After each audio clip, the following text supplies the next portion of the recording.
tutmaz qələm yazam səni. Köyüne bakır, dedem bey olur, babam bey olur. Ulan hamısı bu mülkədar. Məcid ağadır. Ələç budur götürəm qaçam. Ben. Ələç budur Abartdı. götürəm qaçam. Kəlini belə salam səni. Salam səni. Kəlini belə salam səni. Salam səni. Salam səni. Birinci başlayaq ondan ki, bildiyiniz kimi ölkə başçısının 16 may 2017-ci ildə Azərbaycan Xalq Cümhuriyyətinin 100 illik yubileyinin keçirilməsindən bağlı məlum sərəncamı imzalanmışdı və ölkə başçısı Nazirlər Kabinetinə xüsusi tapşırıq vermişdi ki, bu tədbir ölkə ərazisində geniş yayılsın və keçirilsin yubiley olduğuna görə. Hazırda ölkə ərazisində kifayət qədər tədbirlər keçirilir və bildiyiniz kimi həmin tədbirlərdən də biri bu yaxınlarda bizim tərəfimizdən Bakı şəhərində və Gədəbəy rayonunda keçirildi. Bu da məlum belə bir kitab çapdan çıxdı, 3 kəlmə, 3 güllə. Siz qeyd etdiyiniz Məcid ağadır. Hansı ki, xalq arasında Qaçaq Məcid kimi tanınırdı. Məcid ağa, Şəkibəyov, Əskər ağa, Mustafa ağa, bəli, Məşədi Mehralı, Sultanov.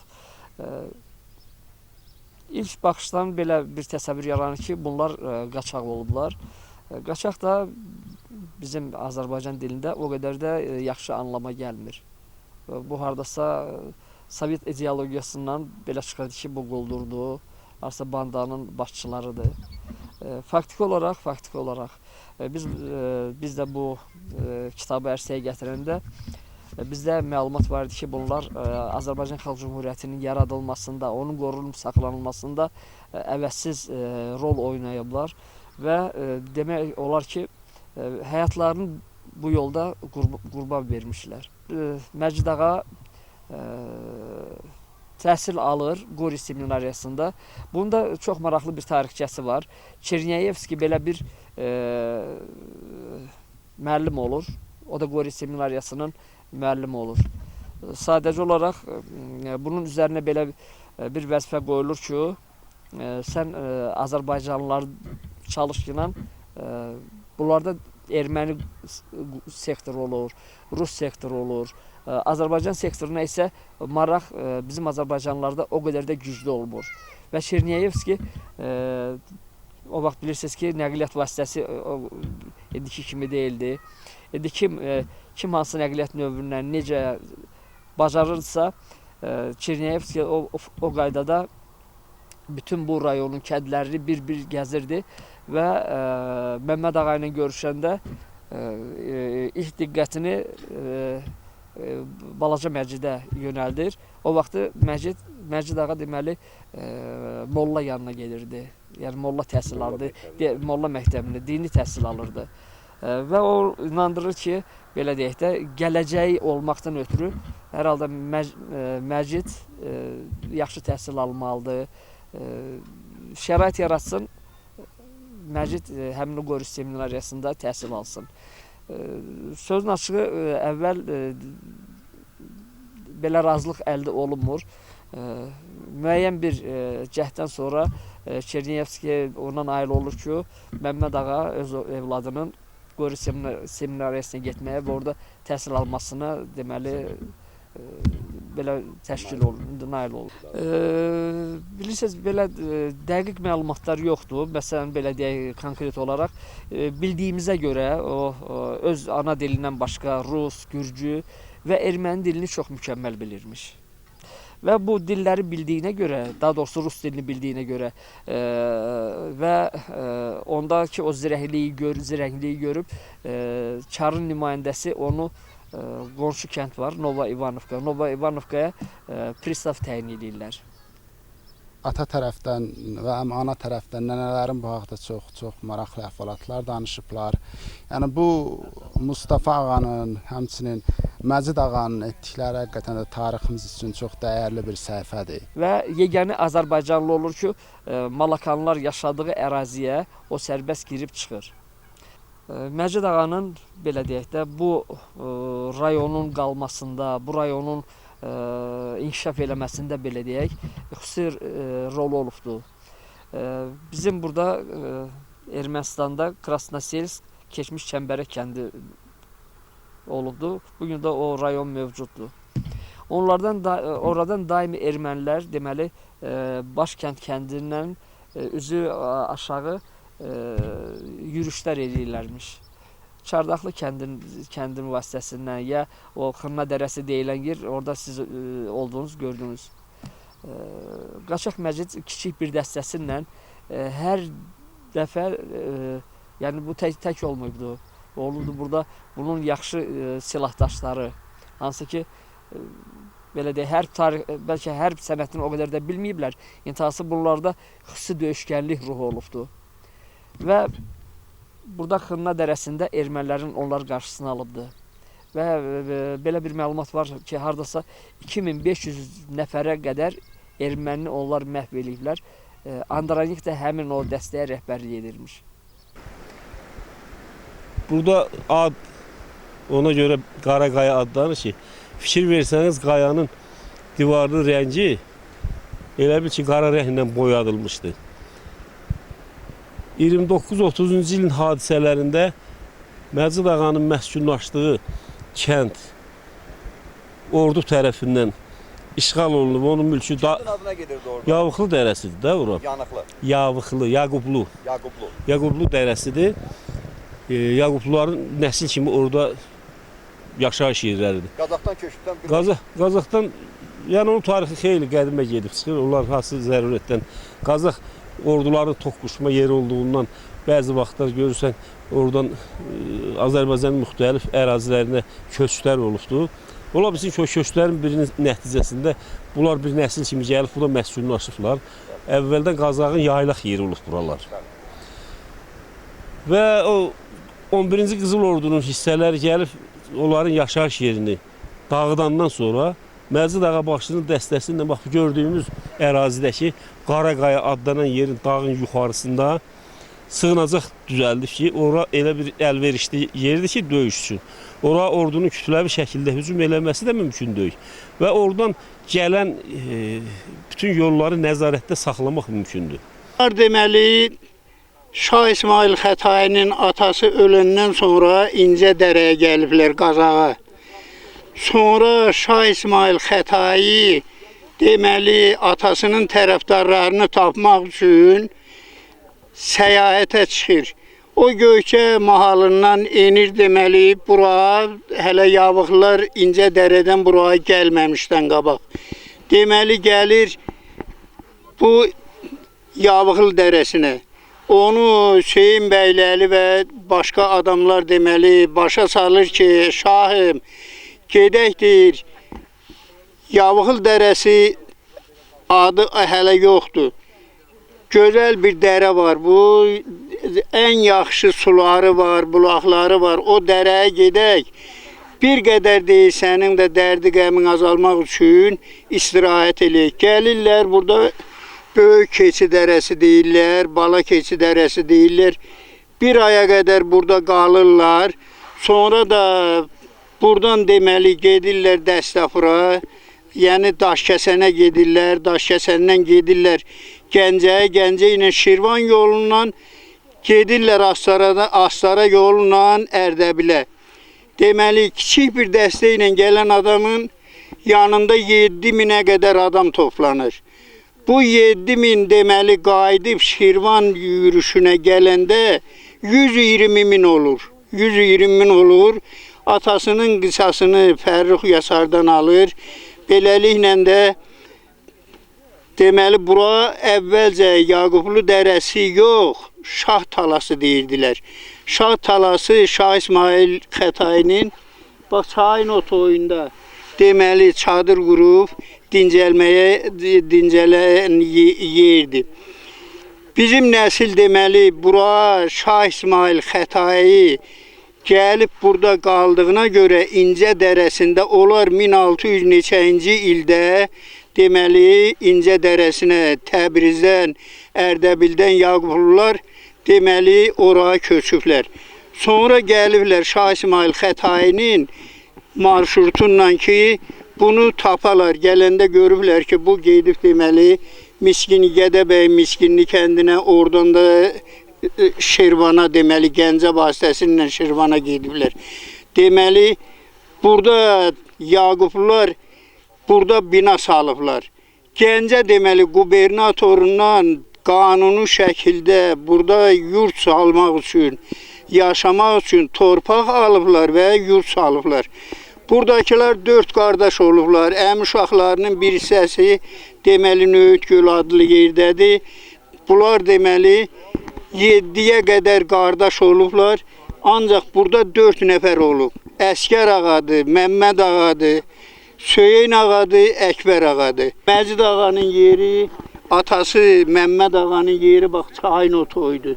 Söyün ağanın yeri bu dərə yuxarıdır. Əskər ağanın yeri bu deməli Toyla bax bu Toyladan aşağı düz Höyərin çayına qədərdir. Ulu babalarımız burada yaşayıb. Yaqub ağa, Aslan ağa qardaş olublar. Hansı sovetlikdir? Şəkərbəy Sovetliyi. İndi hal-hazır Əmraslan Sovetliyi gedir. Burada bizim babalarımız yaşayıb. Mustafa ağa, Mustafa ağanın qardaşı Şəmil ağa, Maşad Qəşəm ağa, onun əmsi oğlanlar Nədir ağa, Ədil ağa, Səfər ağa. Hamısı bu kənddə yaşayır. Bu gördüyümüz bölgənin hamısı bu kişilərə aid olubdur. Yəni bu Yaqublu kəndi bizim nəslin adından bağlıdır. Bizim yəni nəslimizin yarısı o tərəfdə olub, Yaqublu dərəsində. Yarısı da bu tərəfdə. Bizim hamımızın nəslimiz buradadır. Mustafa ağanın ev yeri, Yaqub ağanın ev yeri bax o ev olubdur. Mustafa ağanın ki, Şəmil ağanın ki. Hazırda yaşayış var orada. Hə, bax bu evdə hal-hazırda başqa adam yaşayır. Hə, Şəmil ağanın yurdu öz nəvəsi yaşayır. Mustafa ağanın yurdunda da özümüz yaşayırıq. Laks familiyası aslanıb. Cöhər Siyaş qız. Bu Şəkiyev Cöhər kimin bacısı olub, necə olub? Atası, bacısı 4 qardaşı olub. Şəki, Bəki, Bəkiyev müharibədə iştirak edib, gəlməyib. Şəki də burada olub. Şəmil, Hadı, 4 qardaşdır. 2 bacı, 4 qardaş olub. Bunlar Məcid ağa ilə, Mustafa ağa ilə necə qohumdular və onlar haqqında bax sizə nə danışıb? İndi bax bu da xatirələrini itirib yaddaşınız. Məcid ağa onun doğma dayısıdır. Anasının qardaşı. Mustafa ağa əmsi. Atasının əmsi odur. Məcid ağa haqqında Məcid ağa çox cəsarətli, qoçaq bir kişi olub. Qeyratlı. Harda kişası var, kim zalımkarlıq elirmiş, gedib onun haqqını alırmış. Yəni qeyratlı adam olub. Öz eli haqqında, cəmaatı haqqında qeyrətli bir insan olub. Salmanlı, filologiya üzrə fəlsəfə doktoru, əməkdar mədəniyyət işçisi, tədqiqatçı jurnalist. Gədəbəy igidləri, Gədəbəy gəncləri, Gədəbəy ziyalıları, başda Mustafa ağa, başda Məcid ağa, başda Məmməd ağa, Əskər ağa, Məşədi Mehralı, Qara Musa və digərləri olmaqla 10-cu ildən, 15-ci ildən başlayaraq ta 17-ci ilə kimi, 18-ci ilə kimi erməni hücumlarının, erməni ixtişaşlarının, erməni qətliamlarının qarşısının alınmasında Gəncəbasar bölgəsində, xüsusilə Gədəbəy bölgəsində böyük hünərlər göstərmişlər, böyük xidmətlər göstərmişlər. Onlar ermənilərin Azərbaycanlılara qarşı yeritdiyi soyqırım siyasətinin qarşısının alınmasında, xüsusilə Gəncəbasar bölgəsində ermənilərin Azərbaycanlılara qarşı törətmək istədikləri ixtişaşların, qətliamların, hücumların qarşısını qətiyyətlə almışlar. Gədəbəylilərin bugün yaddaşında yaşayan xatirələrdən, arxiv materiallarından məlum olur ki, Məcid ağa Şəkibəyov 1888-ci ildə Gədəbəy rayonunun Şəkibəyov Şahtalası kəndində, Şahtalası deyilən bir ərazidə bəy ailəsində anadan olubdur. Məmməd ağanın ailəsindən olub. Onun atası hələ o zamanında Müsavatın yerli nümayəndəsi olubdur. Və o zaman Nova İvanovkada yaşayan qeyri-millətlərin ermənilərlə birləşərək Azərbaycanlılara qarşı törətdikləri cinayətləri görərək, haqsızlıqlarını görərək belə bir qənaətə gəlmişdir ki, onları Nova İvanovkadan köçürsün. Sonra götürək, burada Dəlikdaş deyilən bir ərazi var. Orada böyük qırğın baş veribdir. Yenə Qaçaq Məcid və öz silahdaşlarından bir yerdə. Məlumat üçün bildirirəm, bu Göyçə mahalında bizim Azərbaycanlıların soyqırımdan xilas eləməkdə Məcid ağam və o silahdaşlarının böyük zəhməti olub, böyük rol olubdur. Yəni kifayətdir ki, qeyd eləyək ki, bu Şəmkir davasında Cümhuriyyətin fəal üzvlərindən, rəhbərlərindən biri Rəfi bəyli ilə Məcid ağanın yaxın münasibəti olubdur. Məmməd Əmin Rəsulzadə ilə də belə münasibətlər olubdur. İndi konkret olaraq tarixi materialları əldə eləmək mümkün deyil. Bilirsiniz, bunlar ideya, belə deyək də, ideya fədailəri olublar. Bu 2 illik 23 ay yeni yaradılmış dövlət süquta uğradıqdan sonra sadəcə olaraq, belə deyək də, Sovet hakimiyyəti, Sovetlər hakimiyyəti əl aldı və Məcid ağa öz silahdaşlarından sadəcə olaraq yeni yaradılmış hökuməti qəbul etmədilər. Tarixi məlumatlar var ki, ölkə rəhbərliyindən də çox məşhur insanlar dəfələrlə Məcid ağa ilə təmas yaradıblar. Məcid ağaya müəyyən təkliflər ediblər ki, hansı vəzifəndə istəyirsən, biz sənin üçün veririk. Yəni, keç bu tərəfə. O vaxtı mən açıq deyim, bu kitab üzərində işləyərkən bu məlum oldu. Hətta Mircəfər Bağırovun adını düzdür, müsbət kimi dəyərləndirmirlər. Hansı belə ümumi götürəndə Azərbaycan xalqı üçün o müsbət bir şəxsiyyət olubdur.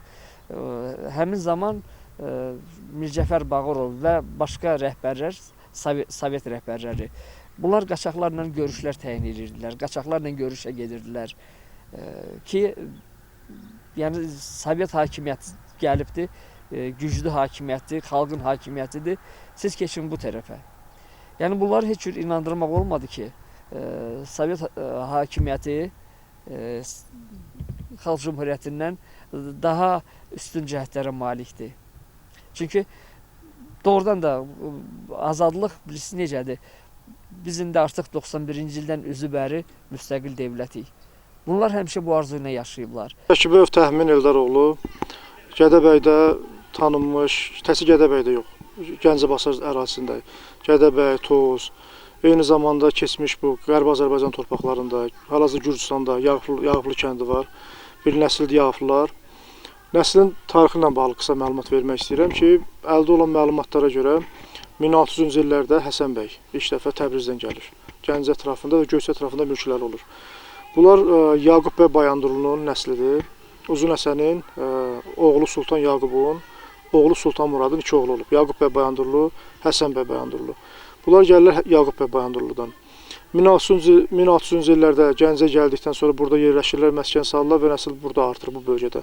Və xüsusən də Şəki bəyin, atası Yaqub bəyin bir nəsli Virandadır, bir nəsli olub Tiflis uyezdində, bir qrupu da olub İrəvan uyezdində. Daha sonraki dövrlərdə 1918-ci ildə nəslin ermənilərə qarşı mübarizəsi olub. Çünki Çar hökumətinin dağılmasından sonra bilirsiniz ki, milli azadlıq hərəkatı başlayır, dövlətlər qurulmağa başlayır. Həmən dövrdə daşnaqlar fürsətdən istifadə edərək, mərkəzi hakimiyyət olunması istifadə edərək əhaliyə divan tutmağa başlayırlar və bu Xınna dərəsində Yaqublu dəstəsi ermənilərin qarşısını alır 18-ci ildə ilk dəfə olaraq. Daha sonraki dövrlərdə milli hökumət dəstəkləyirlər. 1920-ci ildə milli hökumət son qoyulandan sonra 20-ci ilin dekabrından 21-ci ilin yanvarına qədər Xınna üsyanını təşkil edirlər. Bu arxiv məlumatlarında var. Dövlət Təhlükəsizlik Xidmətinin arxivində var. Bununla bağlı məlumatlar. Daha sonraki dövrdə 10 il ərzində Sovet hökumətini qəbul eləmirlər. Ən sondakı 1930-cu ildə martdan fevrala qədər 25 günlük silahlı müqavimət göstərirlər. Cinayət işlərinə baxanda görürük ki, ittihamlar əsasən olub müsavatçılıq. Yəni milli hökumət dəstəkləyiblər. Gizli antisovet təbliğatı, müsavatın təbliğ olunması, milli hökumətin dəstəklənməsi. Və günahları da bu olub ki, milli hökuməti dəstəkləyiblər, milli dövlətçiliyi dəstəkləyiblər. Bunu bilən Lizavetapol Gəncə quberniya idarəsinin işçiləri onu həmin gün həbs etmişlər və hətta Sibirə 20 illik sürgünə göndərmişlər. Əskər ağa, Məmməd ağa 20 il sürgündən sonra da Gədəbəyə qayıtmış və öz əqidəsinə, öz əmalına sadiq qalmışdı. Amma buna baxmayaraq o zaman onu bolşeviklər sən müsavatçısan deyə öz qapısında elə bax günün bu vaxt axşam çağı evinin tinində güllələmişlər. Söhbət nədən gedir? Söhbət Gəncəbasar bölgəsinin, Şəmkir bölgəsinin, Qazax bölgəsinin, Tavuz, Dəstafur deyirdilər o zamanlar, indiki Daşkəsən bölgəsinin ermənilərin hücumunun qarşısının alınmasında Məcid ağanın göstərdikləri igidliklər və xidmətlər əvəzsiz olmuşdu. Məcid ağa o zaman Nova İvanovkada Naçanik uyezd işləyirdi. Atası həbs olunandan sonra, haqsız, atası həbs olunub sürgünə göndəriləndən sonra bu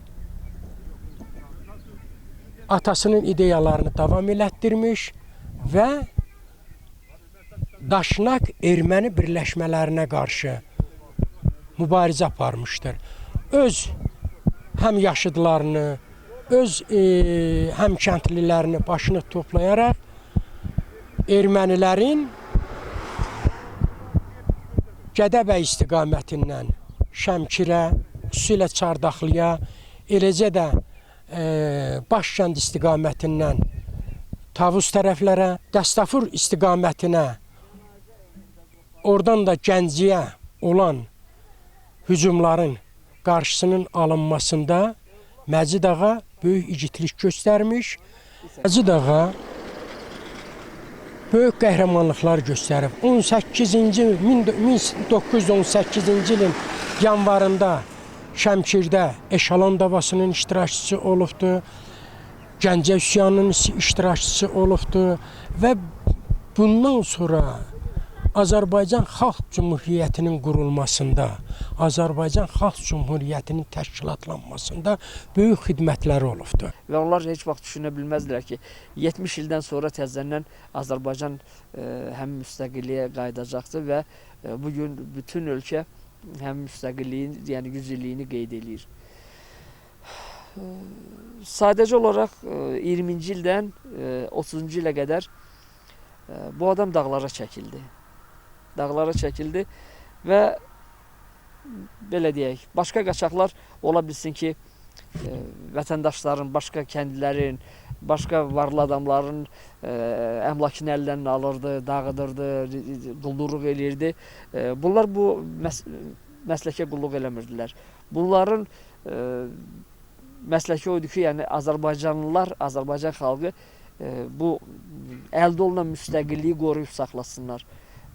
Artıq siz bilirsiniz, böyük bir mexanizm idi, böyük bir maşın idi, gəlirdi.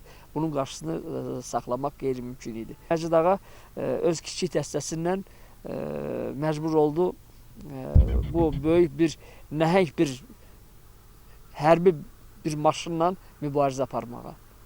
Bu onsuz da bilirdi bunun sonu nə ilə nəticələnəcəkdir. Bunu gözəl dərk eləyirdi. Ağsaqqalların dediyinə görə hətta Qiyas bəy Şıxlinski, bunlar yaxın dost olublar, qohum olublar. Hətta Məcid ağa ilə görüşə gəlib və təklif edib ki, Məcid, sən bilirsən ki, artıq yəni bu yeni yaradılmış hökumət süquta uğradı. Yəni bu hökumətlə biz bacarıqsı deyilik. Yəni imkan varsa mən keçirəm. Bu həqiqətən də belə olubdu. Biz də keçək Türkiyə ərazisinə. Əgər bizim yeni yaradılmış hakimiyyət yenə bərpa olunarsa biz yenidən geriyə qayıdarıq. Sadəcə olaraq bu insanda o qürur, məğrurluq o qədər yüksək olub ki, babasının, yəni əzizlərinin uyuduğu torpağı yəni qoyub getməyə bu razı olmayıbdı.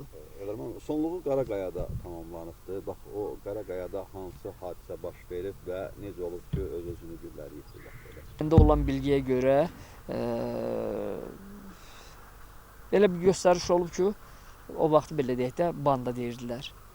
Yəni Sovet hakimiyyətinin gözündə bunlar bandit idi. Göstəriş olub ki, bu bandanı məhv edin. Mən bilmirəm, indi hansı sayda bura hərbiçilər cəlb olunubdur. Bu da təsadüf edir 29-cu ilin, səhv etmirəmsə, dekabr ayına.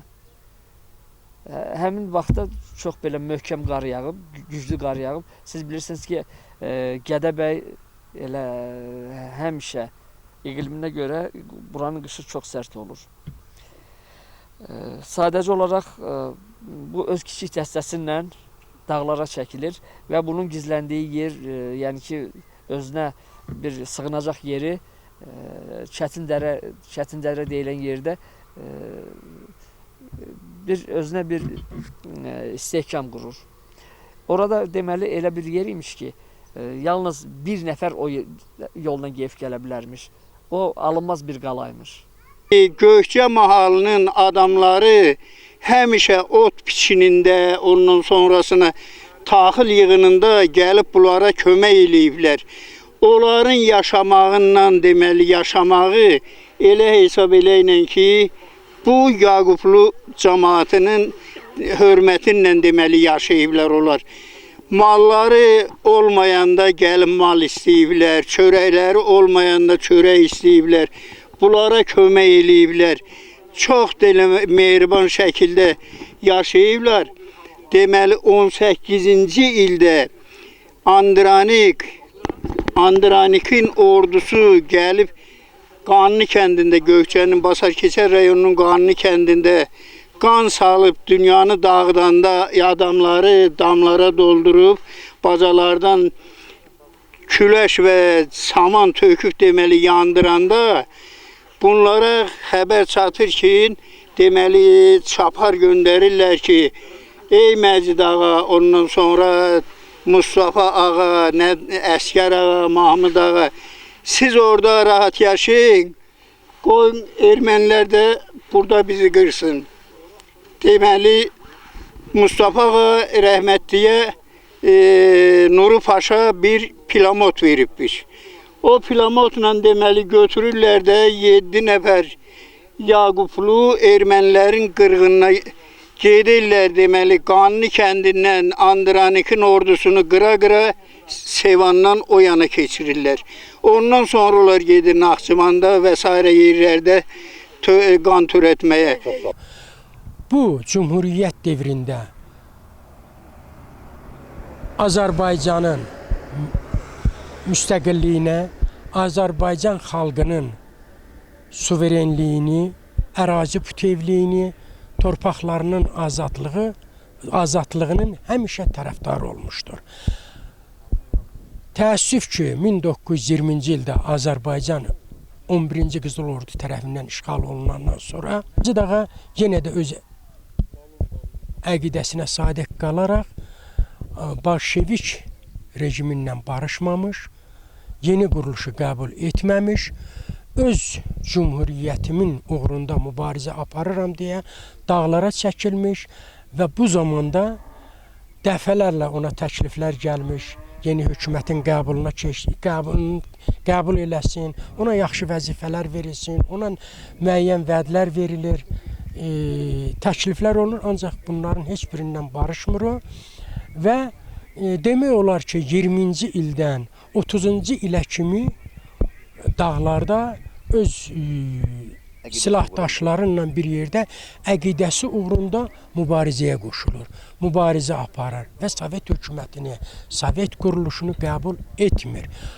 Bu zaman 30-cu ilin əvvəllərində, belə deyək ki, 29-cu ilin sonu dekabrında və 30-cu ilin əvvəllərində Mirzəcəfər Bağırovun demək olar ki, başçılığı ilə böyük bir Rus qoşunları Gədəbəyə gətizdirilir və Məcid Ağanın həbsi uğrunda burada döyüşlər gedir. Bu döyüş təxminən 30 günmü, 35 günmü çəkir belə. Hər iki tərəfdən böyük itkilər verilməsinə baxmayaraq, Məcid Ağa vuruşa-vuruşa, son damla, belə deyək, qanuna kimi vuruşa-vuruşa dağlara çəkilir. Ən nəhayət o, Qaraqaya deyilən ərazidə təslim olmaq məcburiyyətində olur. Bu zaman o, yenə də mən Bolşevik gülləsindən ölmək yox, öz cümləmlə ölsəm ondan yaxşıdır deyərək tüfənginin qundağına Məcid vurdu yazaraq özünü həlak eləyir. Bu çox döyüşür və öz silahdaşlarına izah eləyir ki, onsuz bilir ki, bu ələ keçəcəkdir. Silahdaşlarına xahiş edir ki, siz gedin filan yerə, istiqamət göstərir. Mən birazdan gələcəm. Bunlar da bilirdi ki, Məcid gəlməyəcək. Məcid də bilirdi ki, bunların son görüşüdür. Və bir oğlu Cəmşid, kiçik oğlu Cəmşid bunun yanında olur. Sadəcə atışma o qədər atışırlar ki, axırda bunun həm azuqəsi sona yetir, həm artıq patronu, belə deyək də, son patronları olur. Maraqlı bir şey deyim sizə. Bunda snayper deməli tüfəngi olur. O vaxtı Azərbaycanlılar ona aynalı deyirdilər. Bu nişan aldığı bir nəfər sıravi əskər vurmazmış. Özdə elə hücuma keçirlər ki, bunlar o maskalat deyirlər, ağ formada. Yəni qardan seçilməsin. İntihası bu nişan alıb, yalnız o aşağı rütbəsi leytenant olur. Yəni əskərin burada günahı yoxdur, bu başa düşür. Axır gülləsi deməli bildiyimə görə 3 gülləsi qalır. Kitabda da qeyd eləmişik, güllələrdən biri onun yerini göstərən və Məcid Ağa o vaxtda bilirsiniz necədir, cəmaatı necə elə alırdılar. İndi kasıb insan olur, imkansız olur. Buna söz verirlər ki, sənə kötan verəcəyik, sənə öküz verəcəyik, sənə texnika verəcəyik, əkmək üçün lazım olan, məsələn, kartof verəcəyik, taxıl verəcəyik. Bu formada cəmaatı ələ alırdılar. Yəni, belə deyək də, güllənin birini Məcid Ağa, həmin onu satan həm kəndlisinə vurur. Yəni, belə deyək, bu da yenə sənədlər əsasında deyil. Bəli, yəni o ağsaqqalların, qarasaqqalların danışdığına görə. Sonra öz oğlunu Cəmşidi göndərir ki, get sən mənə çöldən su gətirginən. Cəmşid getmək istəmir. Bunu haradasa məcbur edir ki, mənə su lazımdır. Deyir, ayta, birdən özün vurarsan. Deyir, yox, özüm niyə vururam, sən getginən. Bunun çox belə köhlən bir atı olur. Məcid Ağadan savay heç kim o ata yaxınlaşa bilmirmiş. Bir adla Cəmşidi yola salır ki, su gətirsin. İkinci gülləni atına vurur ki, yəni at rəmzdir, kişilikdir, qeyrətdir, namus rəmzidir. Ki, yəni bunun atı düşmən əlinə keçməsin. Müxtəlif yenə rəvayətlər var, danışırlar. Yenə bilgimə görə, nə dərəcə düzdür bilmirəm. Cəmşidi yola salandan sonra, atı vurandan sonra. Bu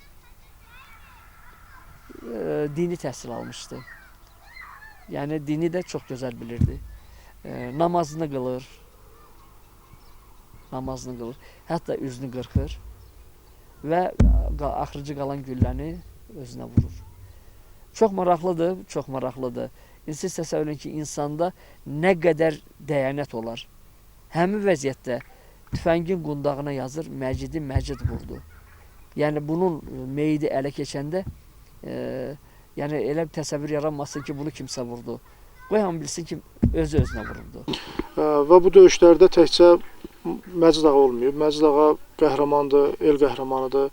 Düz qaçaq Məcid deyirlər. Qaçaqçılıq bəzi hallarda belə deyək də biraz kobud şəkildə yozulur, amma bəy olub, milli hökuməti dəstəkləyib və buna görə də dağlara çəkilmək məcburiyyətində qalıb və bəzi məlumatlar, bəzi ağsaqqalların da bildirirdi ki, məqsəd olub ki, ordu gələndə əhalini qırğına verməmək, İvanovkada əhalini qırğına verilməmək üçün dağlara çəkilirlər.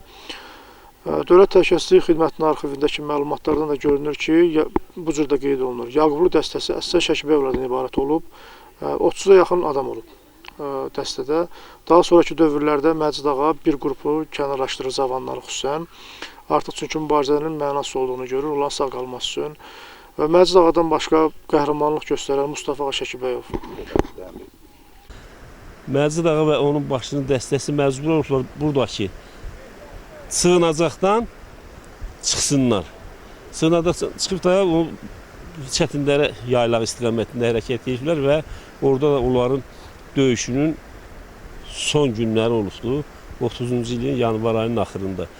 Yəni eşitdiyimiz, bildiyimiz valideynlərimizin, ağsaqqalların danışdığından bax həmin ərazi Qaraqaya Məcid ağanın səngəri bax bu dayandığımız yerin yuxarı hissəsindəki dağdadır.